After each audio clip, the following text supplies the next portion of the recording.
drives off glass. Remember, he's been the replacement for Klay Thompson. He's been good. He had 23 points last night. Warriors up by 2 with 2 to go. Hello, Draymond Green off the screen. He gets that to go. So now they're up by 4. Minute 10 to play, 2-point game. Curry crosses over AD and hits that one from downtown. And when Steph gets going like that, watch out. 10 to go. Dennis Schroeder, he gets the ball on the wing and almost throws it away. He had a really good game. He led the way with 25 points for the Lakers, but that wasn't good. Frank Vogel calls a timeout. 1.7 seconds left. LeBron James, he's got a good look here. We've seen him do it before, and it wasn't to be. The Warriors pull off the comeback after being down 19 points. Curry had 26 and 7. How about AD? 17 points, 17 rebounds, 7 assists, but it wasn't enough. How big of a deal is this for the Warriors, Tim Legler? Well, for a team like Golden State that's got a lot of new pieces, you can't overstate the value of a quality win like this against the defending champs. Down 16 in the game, and then to be able to fight through that, continue to plug away, and eventually get great contributions across the board in that fourth quarter. Steph Curry obviously had the big 3 late, but I look at the contributions out of Kelly Oubre. The defense that Andrew Wiggins played on LeBron James was very important in that last 6 minutes. Draymond Green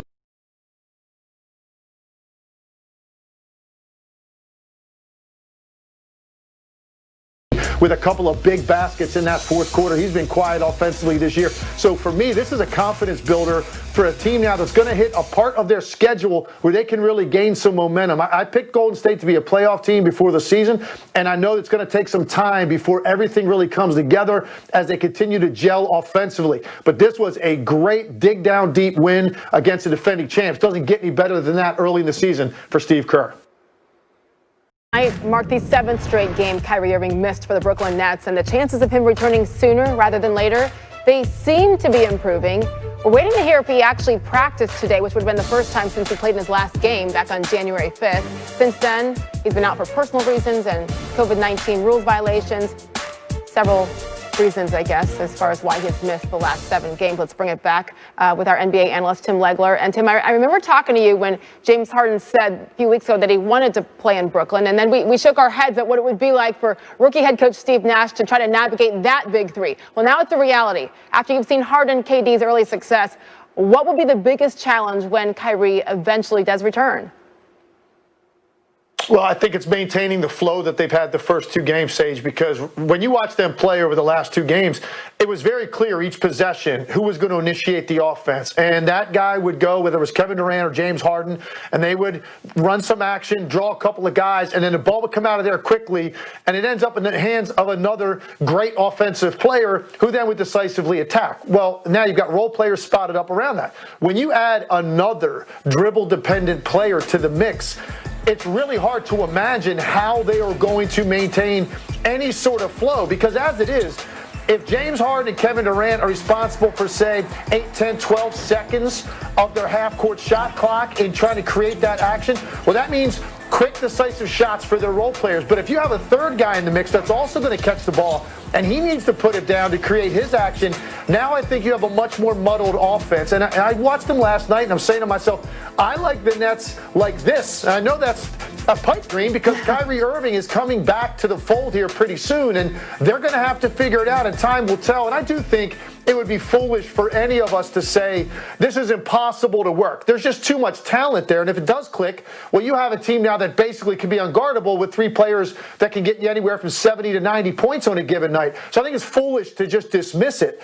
But in terms of flow and what good offense looks like in the NBA, when you have 2 guys on the level of Kevin Durant and James Harden, and then you surround them with the kind of role players they have, that has a really nice flow to it. The ball movement is where it needs to be. There's a clear delineation on who's going to initiate. You add Kyrie to the mix, it's a lot more complicated, and I think that's what we are all waiting to see. It's going to take time before you make a final determination on this, but I think even game 1, you're going to see a big difference in terms of the flow of their offense. Well, then Tim, what is the most important thing that they have to do to make it work sooner rather than later, especially considering Kyrie's history where things haven't worked well with him now for several years? They're going to have to stagger minutes. I mean, I think that's the biggest thing for Steve Nash. I think you're going to have to figure out a way to stagger their minutes so you're basically playing with two of those guys most of the game on the floor. And then obviously you're going to have all three out there to close it. But even that's going to be a problem because each of these guys, Sage, feel like they're always the best option late. When you have that many guys that are alphas on the court, I think that could be problematic late in games as well. But in the meantime, for the first 45 minutes of the game, I think Steve Nash has to do a really good job of staggering it so you only have two of those guys on the court most of the time. I think you'll have a better flow to your offense if he can figure out a way to manage that, understanding that they're going to start the game and they're going to start the second half. So that's 12 minutes probably right there where they're all out there together. And then the last 4 minutes of the game, that's 16 minutes right there that they're out there together. So what are you going to do for that other 20 that you've got to figure out a way where there's only two of them on the court? If he can figure that out and keep those guys happy, maybe it has a better chance to succeed. Rookie head coach Steve Nash certainly has his work cut out for him. We hope to hear from Coach Nash in just a couple minutes here in SportsCenter. We'll let you know when we do. Tim Legler, thank you. So last night, net gains indeed. James Harden's second game with Kevin Durant and the Nets. They were taking on the Milwaukee Bucks. Eastern Conference Finals playoff preview, you say? 1:20 left in the fourth. Drew Holiday misses the layup, but Giannis has his back. Bucks up two. So now, Nets ball. Harden. Kicking to Joe Harris. Cousin for three on the wing. Nets take the 1 point lead. All right, back come the Bucks. Minute left. Chris Middleton over DeAndre Jordan. Bucks take the lead. This is going back and forth and back and forth. Nets ball, 45 seconds. Durant. Harden. No. But Harden follows his shot. KD, top of the key for three. The bench is pumped. Nets up 125-123. Just over 10 seconds left. Durant with the ball. And he gets, he got stripped. They stripped him. Bucks recover. They call timeout. So they got a chance. They're down two with 3.8 seconds to go. Inbounding. Drew Holiday inbounds to Chris Middleton. Middleton takes the shot, and no, Giannis is mad. And here's why. Keep your eye on 34. He's driving down the middle, and Chris, give me the ball, because there's nobody really covering me. I got KD beat. Give me the ball, Chris. Okay. Doesn't see him. Nets win 125-123. KD 39-6. Harden 34-12-6. And here's James after the game. I know what type of player Kevin Durant is. You know, he's one of the best players to ever touch a basketball. He's God-given, 7 foot, can basically do everything. So for me, it's not trying to compete with that. It's allowing Kevin to be the best Kevin he can be, and I'm going to make sure that I can make him better and then make my teammates better because at the end of the day, that's all that matters. We've been in the league for James' 12th year, James' 12th year, my 14th season. So we pretty much seen every defense, every offensive scheme. We done been in every type of game, playoffs, game sevens, So we done been through a lot in this league, experienced a lot. And for us to bring it together now and combine what we've learned over this time and try to play great basketball, I think it was pretty seamless for us. Let's bring in NBA analyst Tim Legler. Now, Tim, James Harden scoring or assisting on 129 points through the Nets' first two games, the most, his first two games with the Nets, the most in a player's first two games with the team in NBA history. What stands out to you about Harden so far in his time in Brooklyn? Well, I think the first thing I thought of last night watching the game was if I found a lamp with a genie in it, one of my wishes would be to come back as Joe Harris.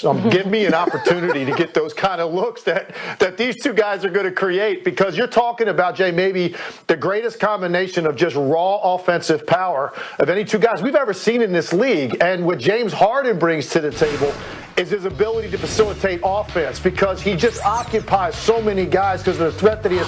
Here's a perfect example. This should just be a simple switch. It's a two-guard pick and roll. But because of James Harden, you get two guys that linger at half court. So Joe Harris just runs through an open spot, simple pass and shoot. Here again, four guys shift to that side of the floor early to stop James Harden's penetration to the rim. And Kevin Durant, of all people, gets the easiest shot he'll get all season. And then his ability to beat any matchup. So he beats Drew Holiday, who's one of the best perimeter defenders in the league. And then he knows what he's got to do. Get downhill, draw the backline defender, and look at the opportunity that he creates for DeAndre Jordan. So when you look at these guys together, and they're both raw scorers, and James Harden knows he can go get buckets anytime he wants in the course of the game, somebody is going to have to accept that role of making the game easier easier for the role players because those guys play a vital role in all of this if you're going to fulfill your dream, win a championship. And that's what James Harden does because he has an ability to occupy multiple guys virtually every time he gets the basketball, and it's going to make life really easy for Joe Harris, DeAndre Jordan, Jeff Green, Landry Shamet, the other role players on this team. I think you should save your wish and just be Tim Legler. Don't be Joe. You could come back now. Just spot up. I don't want you to run. Just spot up and shoot. I wish. I wish. The beard, by the way, 26 total.